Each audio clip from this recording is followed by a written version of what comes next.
Exploration and mining company Coal of Africa reported a full-year headline earnings loss of 22 cents. That's largely on the back of increased labour costs. Group's total revenue for the year was down 6.7% to $243 million. Joining us for a look at the results is the company's CEO, John Wallington, and our market watcher, Brandon Sachs, who's a trader at Avior Research. Let's start with you, John. Looking at those big picture numbers, the full-year revenue down to $243 million, now reporting in US rather than Australian dollars.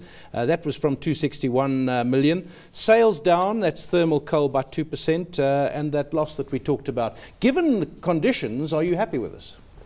No, I think the key for Coal of Africa, though, it's not a mining company yet. It's actually an exploration development company. So some of these results, while they look particularly difficult, we're still in that phase of becoming a mining company, and I think we've been particularly cautious with the current malaise that we've just been hearing about in the world economy, particularly the commodities market and particularly the coal market, which in the last 9 to 12 months has almost collapsed from 120 to 80 odd in thermal, and I see coke and coal, we're right down half what we were 18 months ago.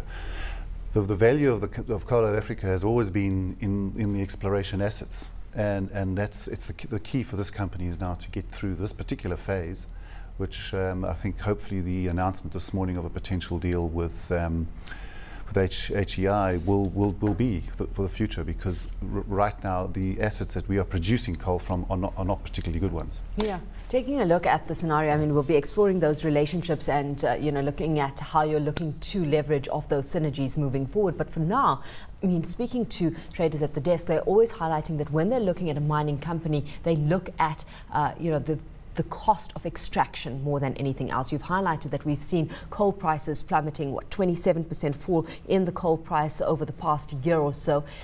On the other side, what kind of operational costs are you facing?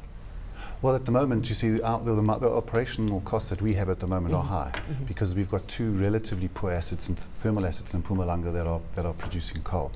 And that is always disappointing to some extent that the company actually, we acquired those assets when we did, because the value of the company was always postulated to be these, and there are outstanding resources in the Limpopo, which is a coking and thermal coal assets, particularly coking, and those will be much further down the cost curve.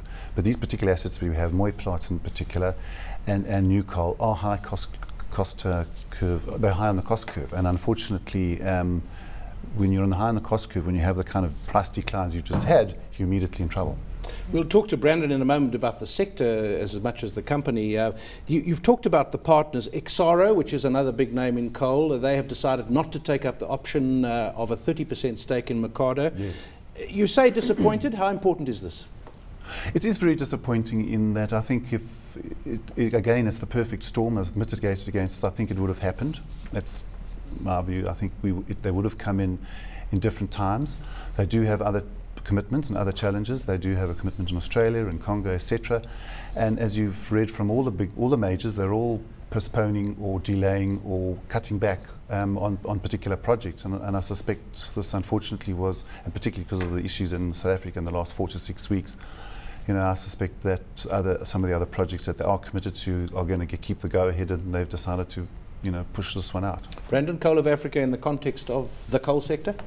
I think, I know they've come under a bit of pressure, and it's been quite a tough time, but if you look at the coal price over the last sort of 3 months, it's quite stable still. There's still high demand. India still requires a lot of coal.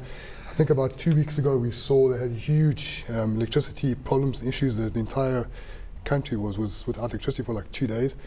So coal demand, I still think is really high, especially in our country as well. I mean, that's all we really got at the moment is coal. Eskom just relies so much on coal production. So for me, I think Coal of Africa is still very well placed. I think there's still scope there for a bit of growth, and probably does offer a bit of value. I think Exxaro, it's probably a little bit unfair to call them a coal miner purely. I think they're more of a diversified miner now. So although disappointing that they didn't take up the rights on that side, I just think there's still a lot of scope here for Coal of Africa. Of course, we've had Exxaro not taking up, a partner with that 30% stake. On the one hand, you've highlighted that we've got this Hong Kong company taking up or looking to partner with Coal of Africa moving forward. How exactly are you looking to leverage off a partnership there?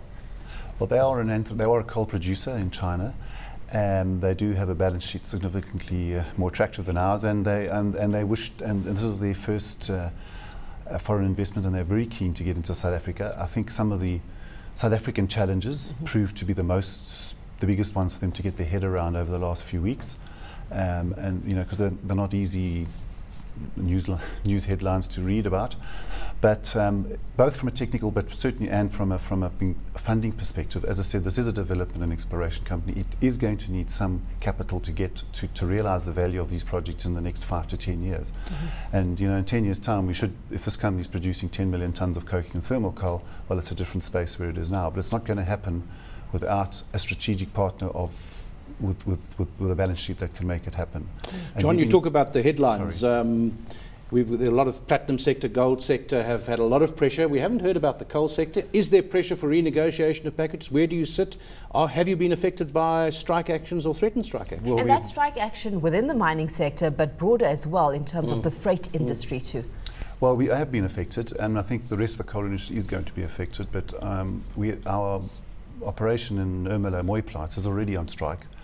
And I really don't think that mine would have been on strike in, let's call it, normal circumstances. If there is normal circumstances, there's almost a feeling that they've just got to demand more. And unfortunately, Mooiplaats at the moment is not making profits at the current levels, and we're needing to restructure. We are looking at strategic tie-ups with neighbours to make it a more cost-effective and more profitable operation. So it's come at a very difficult time, an unfortunate time, because there's no we cannot pay more, and so we're just going to have to look at bringing that restructuring earlier. Yeah.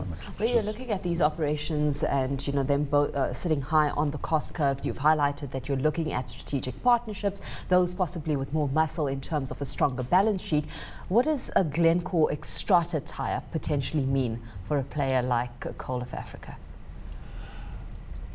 It doesn't really impact. I think what it has done in South Africa is that you've got a much bigger company that will be, and you know, until they've got together, they're not going to be doing much else. So it doesn't really mean anything to Coal of Africa at the moment. Only that I think it kept them out of any discussions with us in the interim.